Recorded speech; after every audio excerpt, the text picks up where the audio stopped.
하나님 말씀 보겠습니다. 에베소서 1장 3절부터 우리 14절 말씀 함께 교독하시고 14절은 같이 공부하도록 하겠습니다. 3절 제가 먼저 읽도록 하겠습니다. 아직 못 찾으신 분 앞에 큰 스크린 참고해 주시기 바랍니다. 찬송하려다 하나님 곧 우리 주 예수 그리스도의 아버지께서 그리스도 안에서 하늘에 속한 모든 신령한 복을 우리에게 주시되 곧 창세전에 그리스도 안에서 우리를 택하사 우리로 사랑 안에서 그 앞에 거룩하고 흠이 없게 하시려고 그 기쁘신 뜻대로 우리를 예정하사 예수 그리스도로 말미암아 자기의 아들들이 되게 하셨으니 이는 그가 사랑하시는 자 안에서 우리에게 거둬주시는 바 그의 은혜의 영광을 찬송하게 하려는 것이라. 우리는 그리스도 안에서 그의 은혜의 풍성함을 따라 그의 피로 말미암아 속량 곧 죄사함을 받았느니라. 이는 그가 모든 지혜와 성령을 우리에게 영주시게 하사 그 뜻의 비밀을 우리에게 알리신 것이요 그의 기뻐하심을 따라 그리스도 안에서 때가 찬 경륜을 위하여 예정하신 것이니 하늘에 있는 것이나 땅에 있는 것이 다 그리스도 안에서 통일되게 하셨으며 모든 일을 그의 뜻의 결정대로 일하시는 이의 계획을 따라 우리가 예정을 입어 그 안에서 기업이 되었으니 이는 우리가 그리스도 안에서 전부터 바라던 그의 영광의 찬송이 되게 하려 하시니라. 그 안에서 너희도 진리의 말씀 곧 너희의 구원의 복음을 듣고 그 안에서 또한 믿어 약속의 성령으로 인치심을 받았으니 이는 우리 기업의 보증이 되사 그 얻으신 것을 성량하시고 그의 영광을 찬송하게 하려 하시니라. 아멘. 옆에 계신 분들 한번 바라보시죠. 말씀 듣고 은혜 받으세요. 근데 식민지 개척 시대를 살펴보면은 영국 출신들이 이제 많이 활동들을 하였죠. 특별히. 근데 이제 제가 이렇게 살펴보니까 오늘 이 두 사람을 좀 비교를 해봤으면 좋겠어요. 이 두 사람 둘 다 아프리카를 개척한 그러한 사람들입니다. 탐험가라고도 우리에게 잘 알려져 있죠. 한 명은 세실 로드라고 하는 사람입니다. 세실 로드. 시크로드도 아니고 세실 로드 잘 모르겠다. 그러실 거예요. 또 한 명은 데이빗 리빙스턴입니다. 세실 로드는 잘 모르겠는데 리빙스턴은 그래도 어디서 많이 들어봤죠? 리빙스턴 뭐 가구 이름 같아요? 데이빗 리빙스턴인데 이 두 사람 다 이제 아프리카를 탐험한 그런 탐험가라서 유명합니다. 그런데 우리 귀에는 이상하게 세실 로드는 처음 들어보는 이름 같기도 하고 그래요. 그런데 리빙스턴은 많이 들어본 것 같아요. 둘 다 똑같이 아프리카에서 탐험가로서 활동을 했는데 우리가 잘 아는 것처럼 리빙스턴은 탐험가뿐만 아니라 32년 동안이나 아프리카 선교사로 아주 유명한 그런 사람이기도 하죠. 세실 로드는 남아프리카에서 소위 황금 전쟁을 일으켰던 그런 사람입니다. 근데 이 사람은 아프리카 원주민들을 정말 셀 수 없이 수십만 명을 학살했다고 하는 그런 말도 있어요. 또 황금과 또 다이아몬드, 각종 좋은 것들을 다 이제 영국으로 그 당시에 영국으로 빼돌렸어요.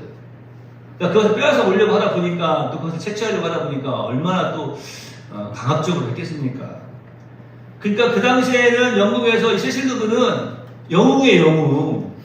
아프리카까지 가가지고 거기서 그냥 좋은 것들 다 가져오니까 그때는 막 찬사를 받았단 말이에요. 영웅으로 칭송을 듣고. 그런데 당시에 이 리빙스턴이라고 하는 사람은 영국이 아프리카를 막 식민지배하고 또 노예제도 이런 것들을 막 들춰내면서 이것은 잘못된 것이다 하면서 영국이 해나는 일들을 막 반대를 했어요. 특별히 세실 로드가 하는 일은 더 반대를 했죠. 왜 이 사람들 것을 빼앗아서 착취해가지고 하느냐. 도둑질이야, 도둑질. 막 이렇게까지 말했던 사람이에요. 그러니까 그 당시에 이 리빙스턴은 어떻습니까? 영국 사람들한테는 영국 정치인들뿐만 아니라 영국 사람들한테는 세실 로드는 정반대예요. 반역자죠. 배신자죠. 우리나라에 이익을 갖다 주는 게 아니라 그것을 막고 반대하고 하여튼 영국에 생각하는 모든 일들에 대해서 그냥 사사건건 지금 반대하는 거 아니에요? 그런데요. 그 당시에는 세실루드가 아주 유명했고 영웅 취급을 받았고 리빙스턴은 죄인 취급을 받았고 배신자 반역자 취급을 받았는데 시간이 얼마 지나지도 않아서 이 두 사람에 대한 이 두 탐험가에 대한 평가가요 그 당시의 평가하고는 정반대가 됐어요. 제가 오늘도 말씀드린 것처럼 사실 이 세실루드라고 하는 사람은 이름을 제가 이야기를 해도 꼭 처음 듣는 사람 이름 같아요. 그죠? 근데 리빙스턴은 어떻습니까? 아 그렇지 하면서 유명한 아프리카 선교사 이렇게 또 떠오르지 않습니까? 이 세실루드 그 이름 사람들의 기억 속에서 점점 잊혀져 버리고 지금 실제로 그 세실루드라고 하는 사람은 무덤이 어디 있는지조차 모른답니다. 그런데요 이 리빙스턴은요 영국인들 뿐만 아니라 전 세계 많은 사람들의 사랑과 존경을 받는 인물로 우뚝 서게 되었어요. 그가 32년 동안이나 아프리카 대륙을 이제 돌아다니면서 정말 뭐 그런 죽을 고생을 하면서 열심히 복음을 전하였던 것들 뿐만 아니라 그 아프리카에 있는 사람들의 그 인권을 위해서 인권 운동가로서 또 여러 가지 뭐 좋은 일들 너무나 많이 했잖아요. 그러니까 너무나 존경을 받게 되고 영국에 유명한 사람들이 죽으면 또 영국이 배출한 위대한 역사적 인물들이 이제 세상을 떠나게 되면 웨스터민스터 그 교회에 지하에다가 이 사람들을 안치해 놓습니다. 저도 한번 스페인에 있는 그 성당에 가봤는데 그 전에 오래전에 있었던 그 신부들, 유명한 신부들을 세상에 그 밑에 알다가 다 유리관에다 해가지고 딱 놀았더라고요. 제가 그 모습을 보면서 참 이 사람들 이런 걸 보면서도 좀 감동을 받나. 저는 이제 제일 밑에 아주 오래된 걸 뭐 한다 먹겠어요. 뭐 상상도 하기 싫죠. 막 놀았더라고요. 이 웨스터민스터 교회 지하에 들어갈 수 있는 사람은 아주 영국이 배출한 위대한 역사적 인물들만 그곳에 들어갈 수가 있는 거예요. 그런데 그곳에 리빙스턴이 안치되었어요. 그리고 지금도 수없이 많은 사람들의 참배가 끊이지 않고 있습니다. 그 사람을 기리는 거죠. 그 사람이 했던 업적들을 다시 한번 생각해 보는 거죠. 같은 시대에 같은 장소에서 살았지만 그들이 가지고 있던 서로 다른 가치관으로 인해서 후대 사람들로부터 어떤 사람은 존경을 받고 칭송을 듣는 반면에 어떤 사람은 그 이름조차도 기억이 나지 않고 그의 무덤이 어디 있는지조차도 모르는 사람이 되었더라는 겁니다. 사람은 가치관을 어디에 두고 사느냐에 따라서 전혀 다른 삶을 살게 됩니다. 여러분의 절대 가치는 무엇입니까? 여러분은 어떤 가치관을 가지고 살아가고 계십니까? 어떤 것에 정말로 가치를 두고 있느냐라고 하는 거예요. 제가 전에 한번 우리 적어도 그리스도인들의 하나님의 사람들의 절대 가치는 세상적인 것에 있어서는 안 된다라고 말씀드리지 않았습니까? 그러니까 꼭 비교를 해보자면 뭐 쉽게 풀어서 비교를 해보자면 오늘 하나님께 예배를 드려야 되는데 오늘 장사하면 100억 벌어. 오늘 와서 예배 드리면 100억 날아가는 거야. 어떻게 하시겠습니까? 그러면 뭐 답이 간단하겠죠. 다음 주에 드리면 되잖아요. 그죠? 그러니까 우리가 절대 가치를 어디에 두느냐에 따라 다른데 다음 주에 드리면 되잖아요. 그 사람은 정말로 놀라운 사람이에요. 왜냐면 하나님 같은 사람이잖아요. 내일 일을 어떻게 알아요? 다음 주에 드리면 되는데 내일 돌아가시면 어떡하려고? 그거 봐요. 이런 이야기 하면 안 좋아한다니까. 내가 여기 써가지고 왔어. 그런 이야기 길게 하면 싫어한다.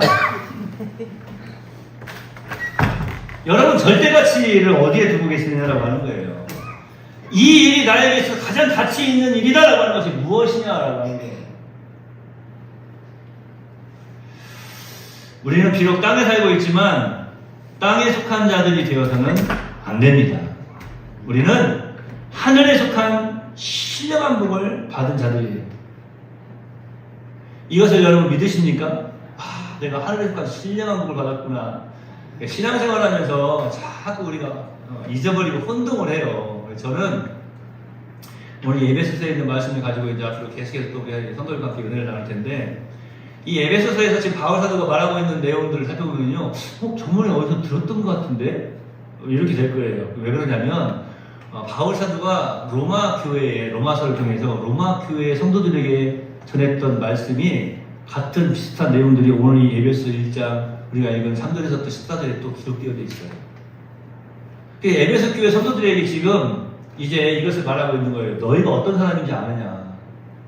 너희는 세상적인 것에 절대 가치를 두고 살아가지 말고 신령한 것에 절대 가치를 두면서 살아가야 된다.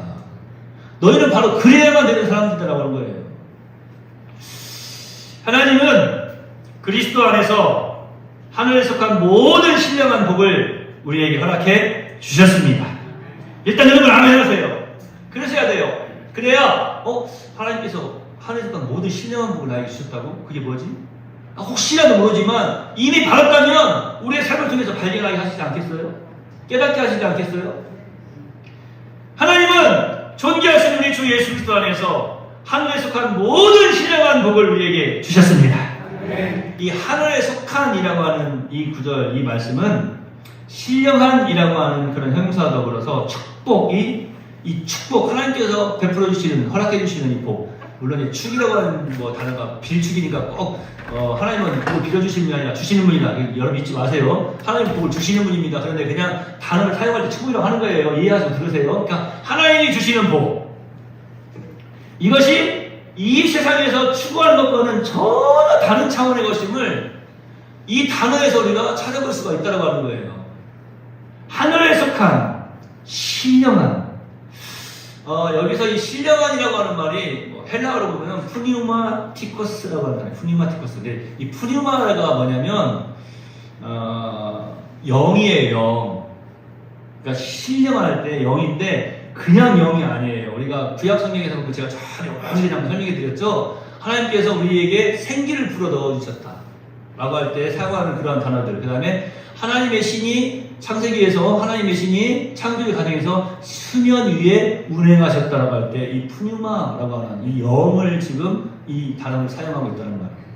그러니까 이 푸뉴마 영, 특별히 성령 안에서 우리에게 신령한 이 복들을 하나님께서 이미 부어주셨다라고 하는 거예요. 부어주신다라고 하는 거예요.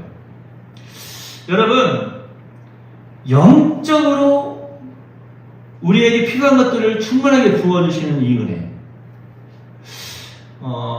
제가 한번, 우리는 이제 개정, 성경 이렇게 말하는데, 또 요즘 현대인들이 읽기 쉽게 공동 번역이라고 하는 그런 성경들이 있어요. 성경책이 있는데, 그 성경도 한번 찾아봤어요. 어떻게 써 있는가 했더니 이렇게 써 있어요.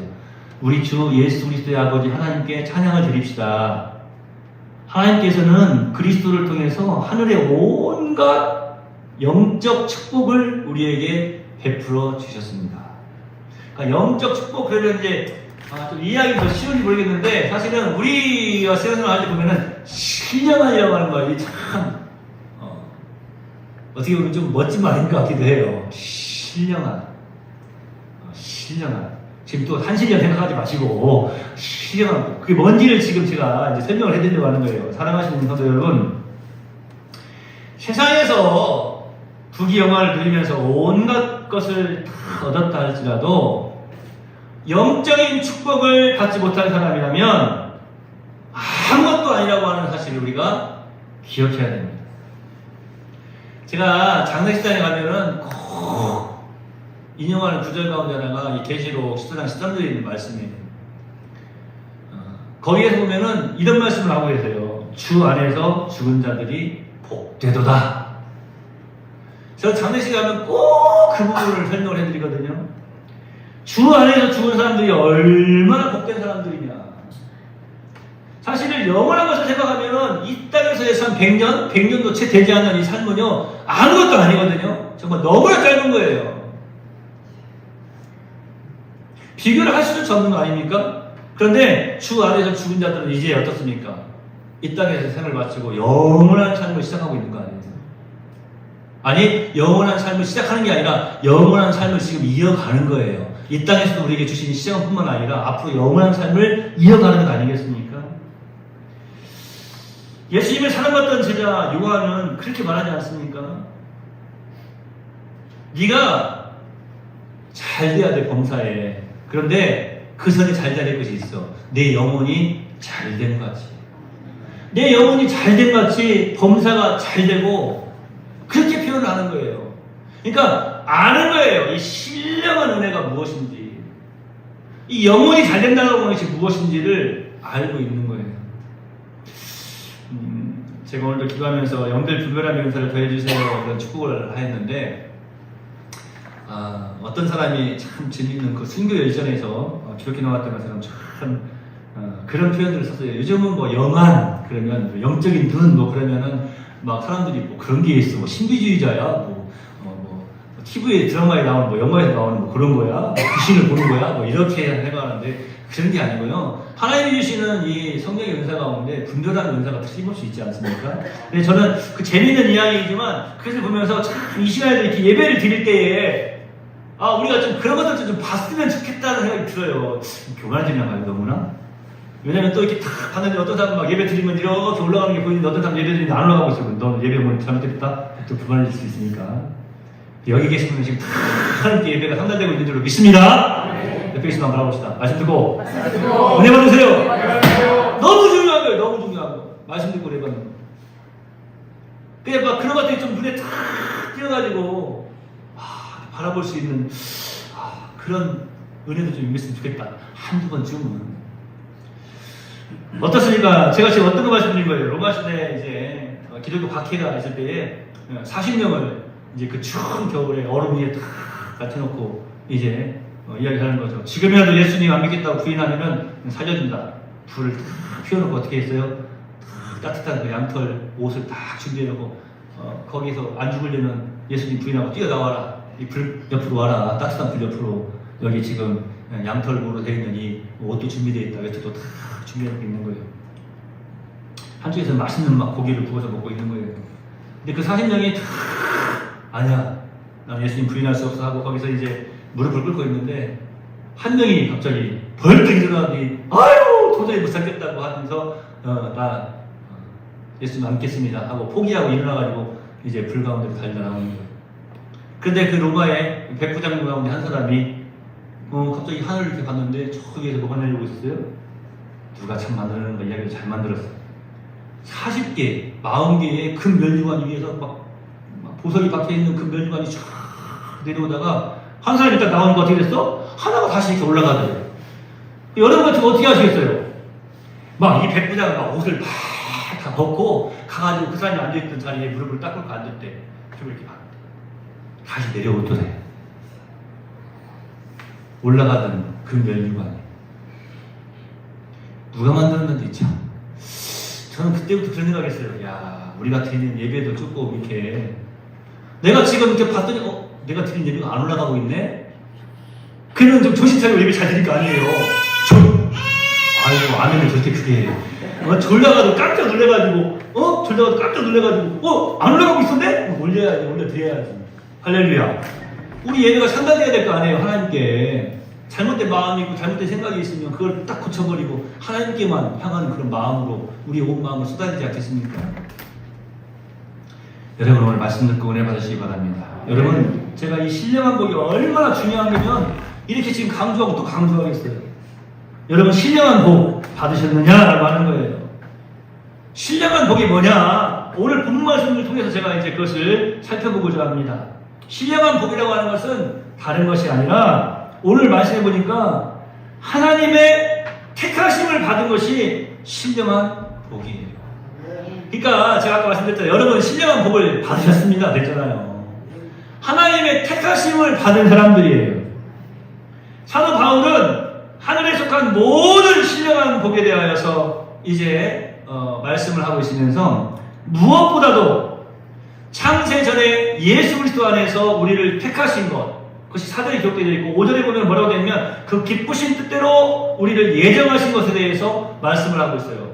여러분 여기서 우리가 택하신 것이나 예정한 것이나 똑같은 거 아닌가? 미리 이미 택하신 것, 미리 예정해 놓으신 것 똑같은 단어 아닌가? 맞아요.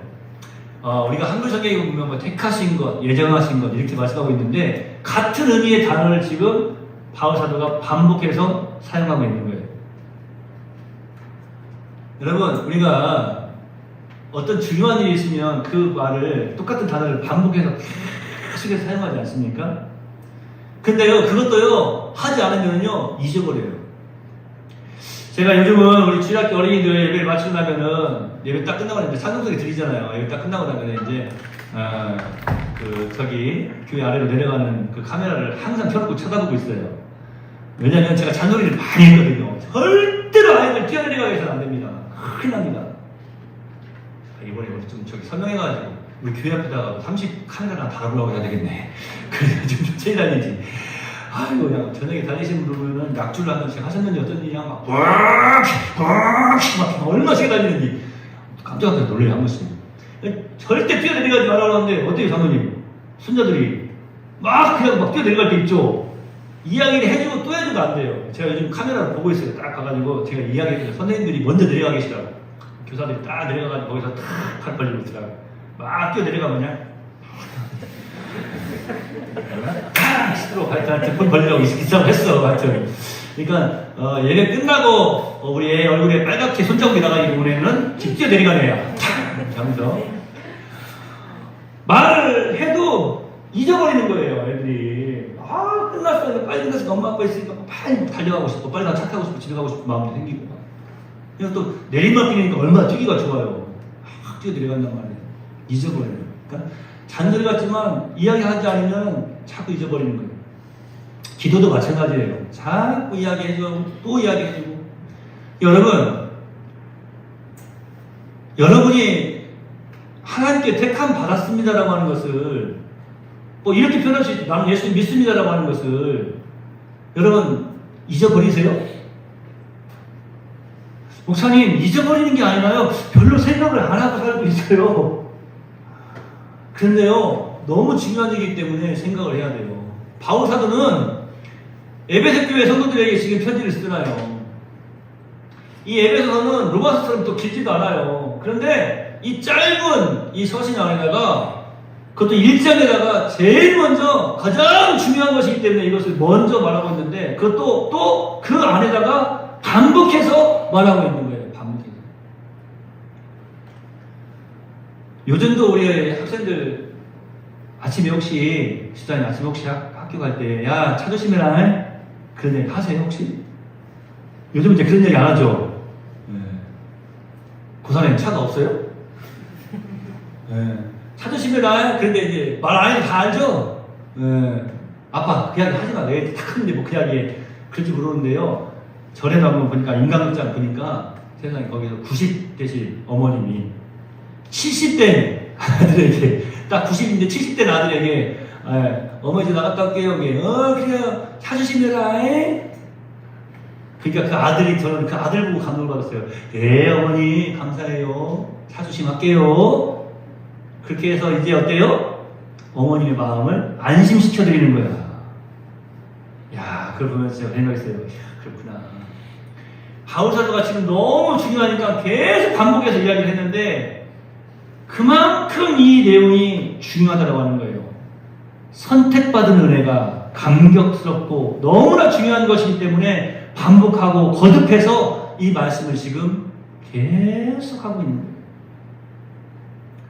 오늘 본문 말씀을 보니까 하나님께서 우리를 선택하신 것은 창세전부터 이 땅을 창조하시기 전부터 이미 예정되어 있었다라고 말씀하고 있습니다.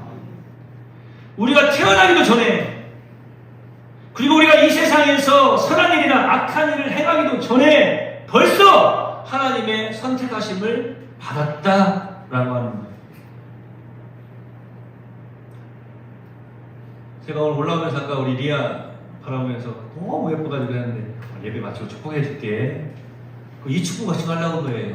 태어나기 전에 선택받은 하나님의 사람아. 우리 모두가 바로 이런 사람들이에요. 이게 지금 들으면 하나님께 선택받았구나 하고 이게 감동이 안 되면요 안 돼요. 지금 하나님께 선택받았다라고 하는 것이 지금 우리가 얼마나 지금 가슴이 벅차고 감동이 돼야 되는지.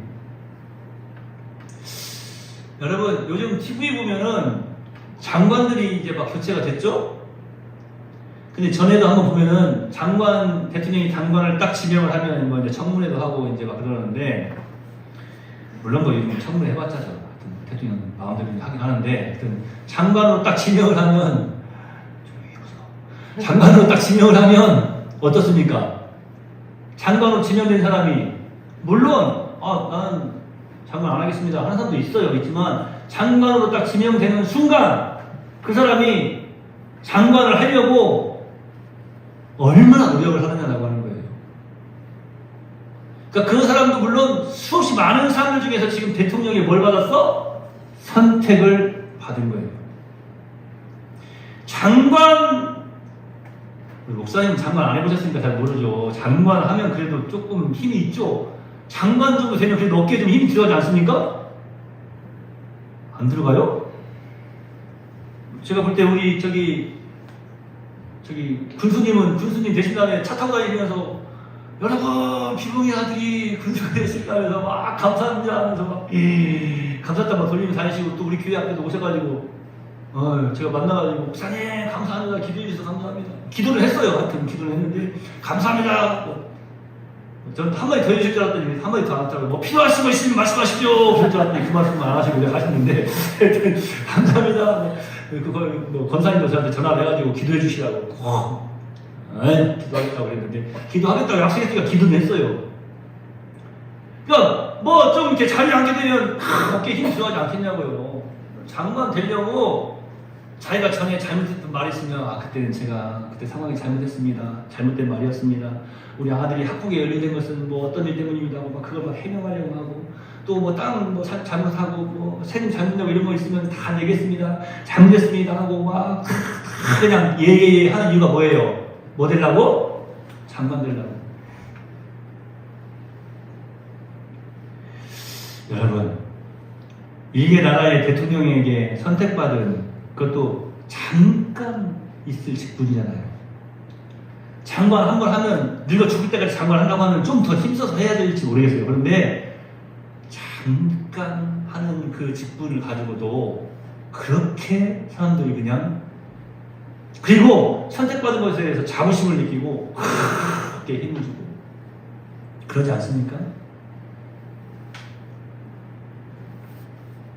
우리 집사님이 딱 정문일 집사님이 딱 장관이 딱 되신다고 딱 선택을 받았다고 생각해봐요. 그러면은 집사님만 좋으신 게 아니라 아마 제가 동네방네 다 다녀서 우리 집사님이 이번에 장관으로 선택됐다. 알아볼라 다 주소. 그러면서 입을 다 해요. 가족들은 두말할 것도 없겠죠. 아브라함 이야기를 잠깐 해볼게요. 아브라함이 하나님께 선택을 받았어요. 선택을 받았는데 하나님께 선택을 받을 때에 아브라함은 어떤 상태였냐면 아브라함의 아버지 데라가 이방신을 섬기는 제사장이라고 보면 돼요. 우상을 드라빔이라고 하는 우상을 만들어서 그것을 판매하고 이방신을 섬기는 제사장이었어요. 그러니까 그런 집안 사람이야. 그러니까 집안으로 보나 어떤 그 삶의 모습을 보나 전혀 아브라함이 복의 대명사가 될 수 있는 사람이 아니었다고 보는 거예요. 하나님의 복을 받을 수 있는 사람이 아니었어요. 그런데 놀랍게도 아브라함을 택하실 때에도 하나님이 이렇게 표현하시고 아브라함을 지명하여서 부르셨다라고 하는 거예요. 내가 너를 택하였다라고 말씀하시는 거예요.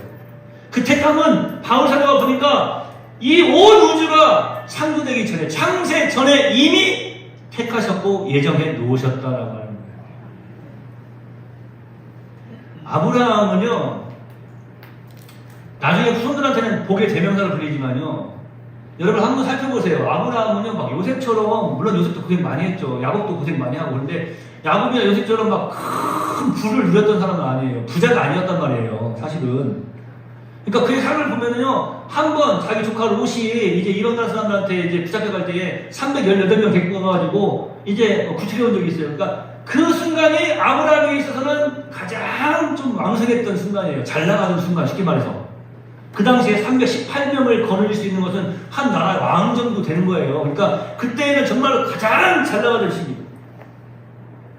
그런데 그 이후의 모습을 보면은요, 아브라함이 뭐 얼마나 큰 부를 누렸나? 보면 이제 이방의 왕들이 아브라함의 아내의 일로 인해서 아브라함 마음을 이제 얻으려고 이제 돈을 좀 주죠, 많이. 그럴 때 이렇게 돈 받고 이런 거 보면은 그 외에는 뭐 큰 부를 이루었다 이런 내용이 없어요. 그런데 아브라함이요, 한 번도 불쌍한 사람이라고 사람들은 생각하지 않는다라고 하는 거예요. 부족한 사람이었다라고 생각하지 않는다라고 하는 거예요. 그것은 바로 무엇 때문에 그러냐면 하나님께서 그를 택하시고 하나님께서 그를 복의 대명사로 지명하셨기 때문에 그러는 거예요. 여러분 한번 생각해 보세요. 아브라함, 뭐 좀 부자도 아니었는데 불쌍한 사람이네, 불행한 사람이네, 그렇게 생각하는 사람이 있습니까? 하나도 없어요. 그 이유가 무엇입니까? 그 이유는 딱 하나예요. 하나님의 선택을 받았기 때문에. 우리 예수님이요, 참 이제 저희가 이렇게 신학을 하면서 또 설교하고 공부하고 이러다 보면은 이제 여러 사람의 그 설교를 다 분석을 해요. 바울의 설교, 베드로의 설교, 예수님의 설교 다 분석을 해요. 분석을 하는데 예수님이 참 멋지신 분이시죠, 우리 예수님이. 예화를 이렇게 하시더라도 좀 기가 막힌 예화를 하시는데 비유를 자주 하셨어요. 비유가 뭐라고 했어요, 원장님? 비유, 헬라어로. 잊어버리지 말라고 하죠. 뭐 파라볼티요? 그랬잖아요. 파라볼레예요. 파라볼레가 비유인데 그 파라볼레 비유를 얼마나 잘하셨는지. 자, 보세요. 이 내용이에요. 밭에 감추인 보화를 천국에 비유를 하실 때에 밭에 감추어져 있는 것을 보물로 발견하고 그 밭을 산 사람의 심정, 그것을 말씀을 듣는 사람들에게 지금 너희도 그런 마음을 품으라 라고 가르쳐주고 계시는 거예요. 여러분, 그 밭을, 자신의 소유를 다 팔아서 그 밭을 샀어. 그 사람의 마음이 어떠냐고요? 제가 알기로는 오늘 저녁 하루 잠잘 곳이 없고 오늘 저녁 한 끼 못 먹는, 아니 한 끼 뿐이겠어요? 앞으로 뭐 3, 4일 그 이상이라도 못 먹고 혹은 잠잘 데가 없어도 그 사람 마음에 아휴 죽겠다, 이렇게 사는 차라리 죽어야지, 이런 마음이 들까요? 그런 마음이 들 수가 없다니까요. 왜요? 그 밭의 주인이 누구기 때문에? 나이기 때문에. 이 마음을요, 지금, 이 모습을요, 지금 설명을 해주고 계시는 거예요. 어디서 과연 찾으셨을까? 창조주이신 우리 예수님. 아버지 하나님과 함께 창조주셨던 예수님. 그런데 창세 전에, 이 온 우주 만물을 창조하시기 전에 택하신 하나님 백성들에 대해서 설명을 하실 때에 이것을 설명하시는 거예요. 너희는 그렇게 선택을 받은 사람들이야. 그 밭에 감춰져 있는 보물을 발견한 그 사람과 똑같은, 그 밭을 산 사람하고 똑같은 심정을 가지는 것이 당연하다고 하는 거예요. 오늘 말씀에도 하나님의 기업이, 제가 나중에 설명해 드리겠지만, 하나님의 그 모든 기업이 다 그것을 물려받은 자가 누굽니까? 선택받은 사람이에요. 그래서 바울 사도가 이것이 너무나 중요하기 때문에 계속해서 반복해서 창세 전에 예정하셨다, 너희를 선택하셨다, 계속해서 반복해서 말씀하시는 겁니다. 여러분은 신령한 복을 받으셨습니까? 사실 우리가 받은 가장 큰 신령한 복이라고 하는 것은 다른 것이 아니라 하나님의 선택을 받았다라고 하는 겁니다. 우리를 택하신 하나님의 살아계심에 대한 자신감을 가지시기를 예수님의 이름으로 축복합니다. 아멘. 제가 좀 전에 말씀드린 것처럼 요즘 방송에 보면 장관으로 택함만 받아도 그냥 어깨가 힘을 팍팍 주면서 살아가는데,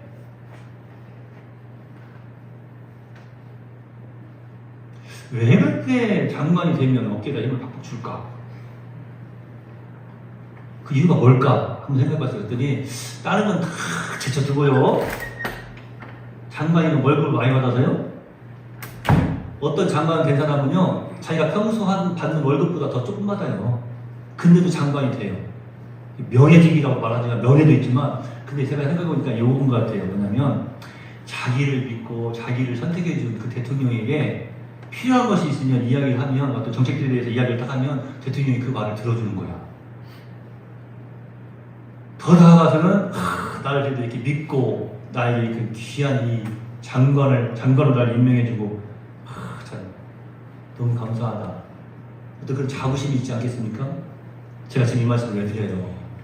일개 나라의 장관만 돼도 이렇게 어깨에 팍팍 힘을 주고 살아가는데, 여러분 하나님이 선택받았다고 하면서 깨달아 안다면 하나님께 구하라고요. 하나님께 기도하세요. 하나님 저를 하나님 백성으로 선택해 주셨는데 이렇게 선택해 주신 데는 이유가 있지 않습니까? 그 일을 감당하려고 하는데 이렇게 필요한 게 있네요. 얼마든지 말할 수 있는 거 아니에요? 세상이 여러분에게 혹은 누군가 여러분에게 너 뭐야? 너 뭐야? 하고 질문을 던지신다면 여러분 이렇게 대답하십시오. 내가 하나님의 선택받은 사람이요. 아멘. 자신 있게 대답하세요. 그 말은 무슨 말이에요? 내가 하나님께 선택받은 사람이기 때문에 내가 하나님께 기도하면 다 돼. 아멘. 진짜 아멘이에요? 아멘. 한번 해봅시다. 내가 내가 하나님께 하나님께 선택받은 사람이요. 선택받은 사람이요. 기도하겠습니다. 하나님, 하늘에 속한 신령함도 가장 큰 부분 다른 것이 아니라 바로 내가 하나님께 선택받았다라고 하는 것입니다. 이것을 깨달아 알고 바울 사도는 이것이 너무 중요하기에 강조하고 또 강조하면서 너희가 하늘에 속한 신령함도 받았다. 가장 큰 부분 바로 하나님께 선택받은 것이다 라고 고백하고 있습니다. 주님, 오늘 우리가 이것을 깨달아 알게 하여 주시옵소서. 밭에 감춰져 있는 보화를 발견하지 못하고 그 밭을 사지 못하고 신령한 것에 절대 가치를 두지 못하고 살아간다면 우리의 삶이 얼마나 초라하고 나약할 수밖에 없지 않겠습니까? 세상이 나를 향하여서 아니 그 누군가 당신은 누구냐라고 물을 때에 나는 하나님의 선택받은 사람이라고 하는 것을 당당하게 자신감 있게 믿음으로 고백하며 살아가는, 보여주며 살아가며 증거하며 나타내며 살아가는 여기 있는 주의 백성들이 다 되게 하여 주시옵소서.